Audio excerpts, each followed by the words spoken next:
یہ ہمارے لیے ہمارے اسلاف تھے اور ان کا یہ طریقہ تھا. اسی طریقے سے ایک آخری واقعہ بیان کر کے حضرت علامہ حفیظ الدین صاحب کی طرف ہم بڑھتے ہیں کہ ایک تاجر تھا. کتابوں میں آتا ہے کہ ایک بزنس مین تھا. وہ بزنس کی غرض سے گیا تو راستے میں ڈاکو مل گئے اور ڈاکو نے لوٹ لیا اس کو, زنجیروں کے ساتھ جکڑ لیا پہاڑ میں. جب اس کو پہاڑ میں بند کر دیا تو اب اس کے بعد کیا ہوا کہ وہ بزرگ کھانا کھا رہے تھے. بزنس مین تو وہاں پہ ہے, تو اتنے میں کوا آیا. یہ کھانا کھا رہے تو اچانک کوے نے چونچ ماری اور ایک روٹی کا ٹکڑا لیا اور چل اڑا. جب اڑا پیچھے گئے, جاتے گئے کہنے لگے اس کے اندر کوئی اللہ کی حکمت ہوگی. گئے تو وہ کوا وہ اس تاجر کے پاس جا کے بیٹھا اور بیٹھنے کے بعد وہ ٹکڑا اس کے منہ کے قریب کیا. اب اس نے کھا لیا.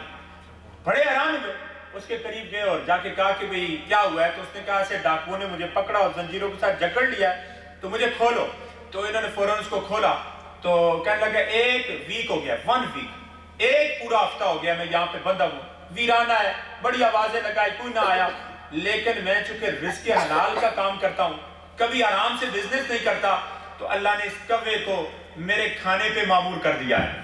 اب یہ کوا جہاں کہیں سے ہوتا ہے کھانا اٹھا کے لاتا ہے, چھوٹے چھوٹے ٹکڑے کر کے, چونکہ میرے ہاتھوں بندے ہوئے ہیں, میرے منہ میں ڈالتا ہے اور اللہ جو ہے ابھی تک اللہ نے مجھے زندگی عطا فرمائی. اللہ نے مجھے زندگی عطا فرمائی. ذرا غور کرو رزق حلال کے حوالے سے. تو آج ہم نے رزق حلال کو چھوڑ لیا. آج ہم سمجھے سٹاک ایکسچینج کے اندر سب کچھ ہے, ہم سمجھے فراڈ کے اندر سب کچھ ہے, ہم سمجھے کہ جو غلط طریقہ ہے اس کے اندر سب کچھ ہے. یاد رکھو ان الشیطان للانسان عدو مبین, بے شک شیطان انسان کا کھلا دشمن ہے. اگر اس کی طرف آؤ گے تو پھر آپ کو جو ہے دنیا کے اندر ایک مزہ وقتی طور پر تو آئے گا لیکن سکون نہیں ملے گا.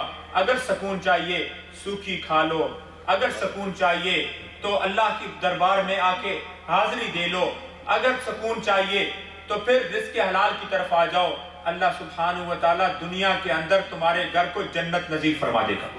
اللہ سبحانہ وتعالی مجھے اور آپ کو نیک عمل کرنے کی توفیق عطا فرمائے. وما علینا الا البلاغ.